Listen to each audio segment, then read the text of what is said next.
Bismillahirrahmanirrahim. Assalamualaikum warahmatullahi wabarakatuh.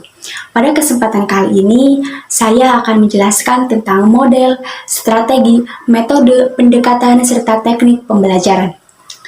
Pertama-tama kita akan mulai dari definisinya terlebih dahulu. Apa yang dimaksud dengan model? Apa yang dimaksud dengan strategi? Apa yang dimaksud dengan metode? Apa yang dimaksud dengan pendekatan? Dan apa yang dimaksud dengan teknik pembelajaran? Yang pertama yaitu model. Apa yang dimaksud dengan model? Model adalah bentuk pembelajaran dari awal yang tergambar dari awal sampai akhir yang disajikan secara khas oleh guru. Yang kedua yaitu strategi. Apa yang dimaksud dengan strategi? Strategi adalah konsep tentang suatu kegiatan pembelajaran yang harus dilakukan oleh guru dan siswa agar tercipta tujuan pembelajaran yang diharapkan, agar tujuan pembelajaran itu dapat tercapai secara efektif dan efisien. Kemudian yang ketiga, apa yang dimaksud dengan metode? Coba, teman-teman ada yang tahu nggak apa yang dimaksud dengan metode? Apa yang ada di benak teman-teman ketika mendengar kata metode? Ya, betul. Metode itu adalah cara, atau dalam bahasa Arabnya itu toikoh. Jadi, metode itu adalah cara mengajar yang digunakan oleh pendidik dalam menyampaikan mata pelajaran agar tujuan pembelajaran itu dapat tercapai sesuai dengan apa yang diharapkan. Lalu, apa yang dimaksud dengan pendekatan? Pendekatan adalah sudut pandang pendidik terhadap proses pembelajaran yang berupa rencana awal untuk menentukan pelaksanaan proses pembelajaran. Lalu, apa yang dimaksud dengan teknik? Teknik adalah cara yang dilakukan seseorang untuk mengimplementasikan suatu metode. Jadi, cara yang dilakukan oleh seorang guru untuk mempraktekkan suatu metode. Seperti yang telah disebutkan tadi, bahwa metode itu adalah cara mengajar guru untuk menyampaikan pelajaran. Jadi, masih berupa teori dan praktiknya, yaitu masuk ke teknik. Lalu, adakah persamaan antara model, strategi, metode, pendekatan, serta teknik pembelajaran? Tentu ada, yaitu semua hal tersebut merupakan cara guru dalam menyusun atau merencanakan proses pembelajaran yang efektif bagi siswa.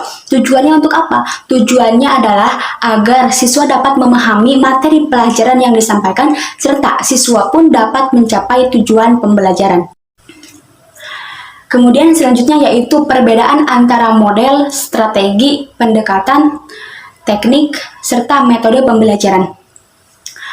Yang pertama, perbedaannya yaitu terletak pada definisinya. Sebagaimana yang sudah saya sebutkan tadi, bahwasanya definisi dari model, strategi, metode, pendekatan, serta teknik pembelajaran itu berbeda.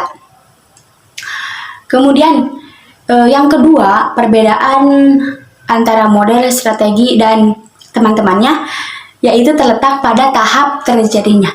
Yang pertama yaitu pendekatan, kemudian strategi. Setelah strategi itu metode. Setelah metode, teknik, dan yang terakhir model. Mengapa model diletakkan di paling akhir? Karena model merupakan sebuah bingkai atau sebuah wadah yang di dalamnya itu terdapat strategi, model, teknik, dan pendekatan.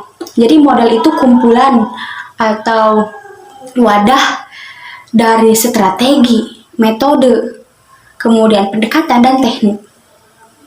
Maka disebutlah model pembelajaran.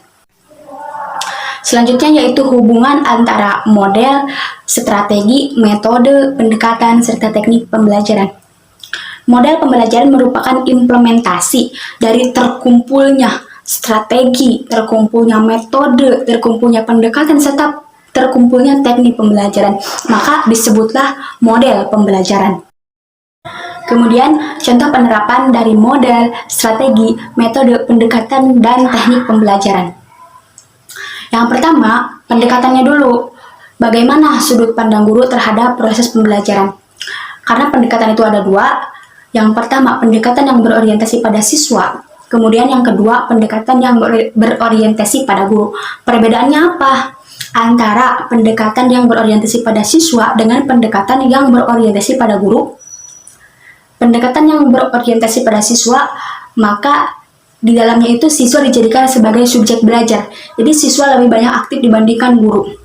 Seperti di perkuliahan, siswa dijadikan sebagai subjek belajar. Jadi siswa itu memaparkan materi, mempresentasikan materi, sedangkan dosen sebagai fasilitator, sebagai penunjang, sebagai apa ya? Jika ada materi yang kurang, dosen itu menambahkan. Sedangkan pendekatan yang berorientasi pada guru, maka dalamnya itu guru dijadikan sebagai subjek belajar, di mana guru lebih banyak aktif dalam proses pembelajaran. Misalnya seperti di MTS, guru itu menyampaikan materi dengan metode ceramah. Maka metode tersebut atau kegiatan belajar tersebut pendekatannya merupakan pendekatan yang berorientasi pada guru, karena guru lebih banyak aktif dalam proses pembelajarannya. Setelah pendekatan, masuk ke strategi pembelajaran. Guru harus menentukan strategi pembelajarannya mau seperti apa. Misalnya menggunakan group individual learning. Coba ada yang tahu nggak apa itu group individual learning? Group individual learning itu yaitu kelompok gitu. Jadi guru mengelompokkan siswa-siswanya dibagi menjadi berapa kelompok, misalnya 40 orang. Dibagi 8 kelompok, berarti per kelompoknya ada 5 orang ya. Kemudian setelah itu metodenya, guru menentukan metode yang akan dia gunakan dalam proses pembelajaran itu apa. Misalnya menggunakan metode diskusi kah, atau metode ceramah kah, atau metode brainstorming, atau yang lainnya, masih banyak lagi. Setelah metode, misalnya guru menggunakan metode ceramah. Nah, tekniknya bagaimana? Ada teknik tersendiri. Bagaimana pengimplementasian metode ceramah dalam proses pembelajaran? Karena ada metode ceramah untuk siswa yang aktif, ada juga metode ceramah untuk siswa yang pasif.